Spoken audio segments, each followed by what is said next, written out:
Hello, welcome to another episode of the Bobshop, the final episode in the brewing series, in the homebrew series, and today we are looking at our fermenting fridge. Pretty simple to do this one. You basically need a fridge, a heater, and for this I'm just using a 60 watt, 1 foot long greenhouse heater. Very simple, that'll go in the bottom. Obviously your fridge does the cooling, the heater does the heating, and it's all controlled by this little gizmo, an STC 1000 temperature controller. You can pick these up on eBay, really cheap, and that will control the temperature. Now a lot of people will put their temperature controller into a project box and then fit that with plug sockets, and then they plug the plug sockets of the plugs of the heater and the fridge into those plug sockets.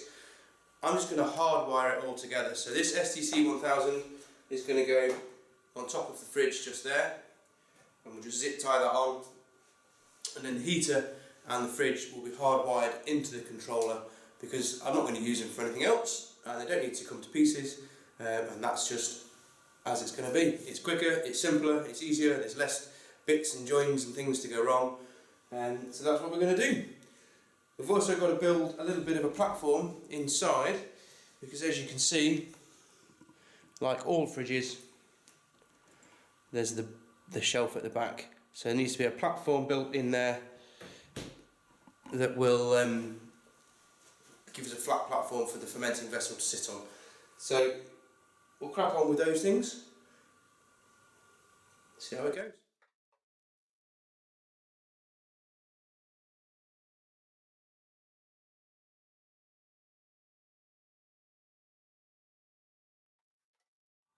So the box is made for inside the fridge. You can just see in there, knocked together a little box just using some old bits of shelf. It's just pine plank basically. So knock that together. But the heater's going to go inside there. You can just see the clip, first of the two clips for the heater. And the master electrician himself, my dad, is currently rewiring the heater with some better cable. We've sacrificed an old extension lead because it had a really good thick gauge cable on it, decent flex. To replace that's the original one that came with the heater.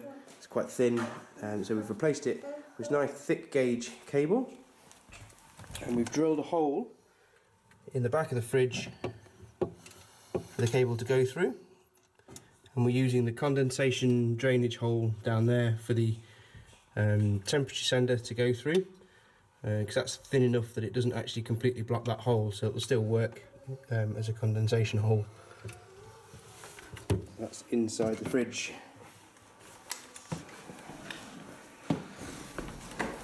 Round the back, we've got the cable coming out here for the heater, which now runs up here, comes on here, and we'll get hardwired into the temperature controller.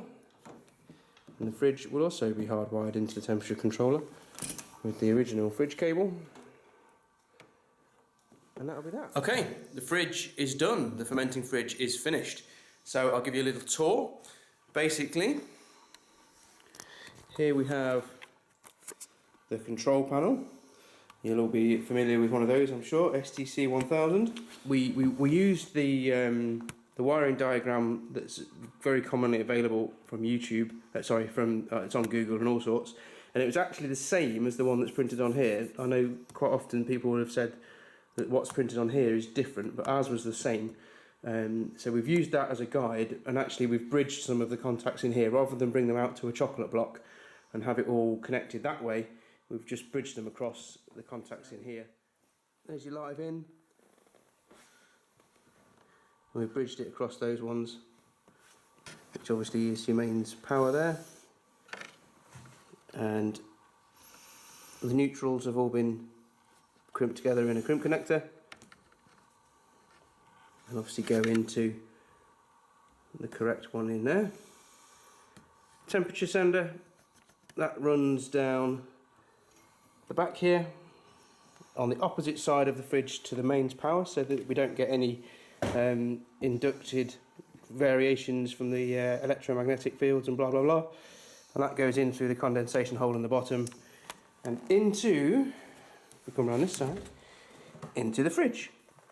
So there's a temperature sender, and I've put my thermometer, my normal brewing thermometer, in the fridge, and we're going to let it get up to temperature, and we're going to see if the figures on the thermometer match the figures on the temperature sender, on the control unit.